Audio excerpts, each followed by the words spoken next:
खंडवा में उपचुनाव को लेकर अब हलचल तेज होने लगी है, जहां इसी बीच सीएम शिवराज और बीजेपी प्रदेश अध्यक्ष वीडी शर्मा खंडवा लोकसभा के दौरे पर पहुंचे, जहां दोनों ही नेताओं ने लोकसभा के अलग अलग क्षेत्रों का दौरा कर लोगों से बीजेपी को वोट देने की अपील की। खंडवा लोकसभा के अलग अलग क्षेत्रों का दौरा करने के लिए पहुंचे सीएम शिवराज और बीजेपी प्रदेश अध्यक्ष वीडी शर्मा ने लोगों से बीजेपी को वोट देने की अपील की, जहां चुनावी सभा के दौरान सीएम शिवराज ने कांग्रेस पर जमकर निशाना साधा। इतना ही नहीं, सीएम शिवराज ने जनता से आने वाले समय में कई विकास कार्य करने का वादा भी किया। कई बार बिजली के लिए तो अपने पास सूरज से बिजली बनाने का सबसे बड़ा स्रोत अगर बिजली का तो सूरज है। तो अपन सोच रहे हैं मध्य प्रदेश में सूरज भगवान से बिजली बनाएंगे और सूरज भगवान से बिजली बना जाकर प्लेटें बिछा के बांध के पानी को भाप बन के उड़ने से भी बचाएंगे और बिजली भी बना के आपको देंगे। 660 मेगावाट बिजली बनेगी। क्या काम कर रहे हो सरदार जी, पानी का बिजली बना रहे हैं। जहां बिजली बन सकती है, अलग अलग जगह सोलर पावर प्लांट लगा के एक दिन ऐसा लाऊंगा कि कोयले पे बिजली की उपलब्ध जो डिपेंडेंसी है, जो हम निर्भर करते हैं, वो खत्म करते हैं। कोई नियंत्रण नहीं है कांग्रेस पे किसी। छत्तीसगढ़ में देखो तो सिंहदेव साहब और भूपेश बघेल बघेल 50-50 खेल रहे हैं।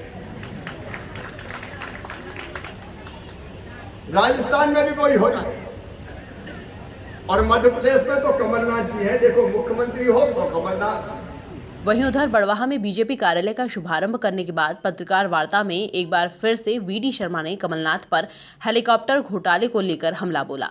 इस दौरान अब आने वाले समय में वीडी शर्मा खरगोन जिले की भीकनगांव विधानसभा के कई ग्रामीण इलाकों में दौरा कर बीजेपी प्रत्याशी ज्ञानेश्वर पाटिल के समर्थन में सभाएं लेंगे।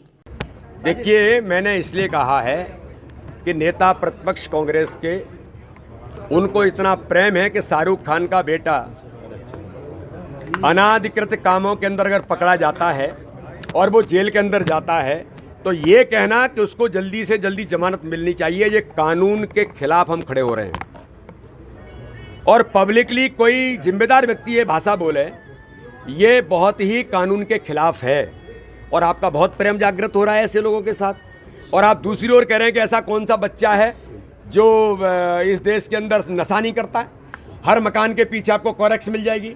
आप क्या कहना चाहते हैं? क्या भारत नस्लचियों का देश है? उनको माफ़ी मांगनी चाहिए देश के नौजवानों से और उन बच्चों से। इस देश के अंदर संस्कारित परिवारों के बच्चे रहते हैं और करोड़ों नहीं अरबों की संख्या में रहते हैं। आप जिनके नज़दीक होंगे वो ऐसे हो सकते हैं, लेकिन आम जनता जनार्दन के बच्चे बहुत संस्कारित हैं। अजय सिंह जी, इसके बारे में जनता आपसे पूछना चाहती है और इसलिए मुझे लगता है कि बाल आयोग ने इस पर कॉग्निजेंस भी लिया है कि जवाब दीजिए आप। तो इस प्रकार से या तो एक वर्ग के वोट को प्रभावित करने के लिए आपको प्रेम है अल्पसंख्यक समुदाय से कि वो वोट कैसे मिलें, इसलिए आपने ऐसा कहा होगा।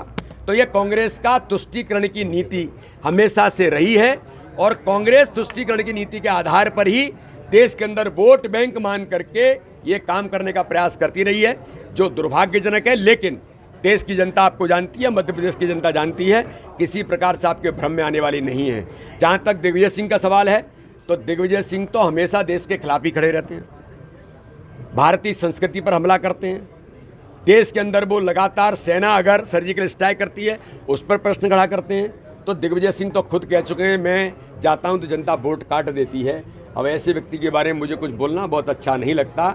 मैं तो पूछना चाहता हूं, आप कमलनाथ जी दिग्विजय सिंह से पूछिए कि कन्या पूजन पर ऑब्जेक्शन कर रहे हैं, भारतीय संस्कृति का शक्ति का प्रतीक उन बेटियों के लिए आपने कहीं एक जगह कन्या पूजन किया है क्या? जरा कमलनाथ जी दिग्विजय सिंह से दोनों से पूछना चाहिए। कुल मिलाकर देखा जाए तो बीजेपी अब उपचुनाव को लेकर पूरी तरह से मैदान में उतर चुकी है, जहां जीत का संकल्प लेकर पार्टी के दिग्गज नेता चुनाव प्रचार कार्यक्रम में जुटे हुए हैं। Bureau report, MP news, Khandwa.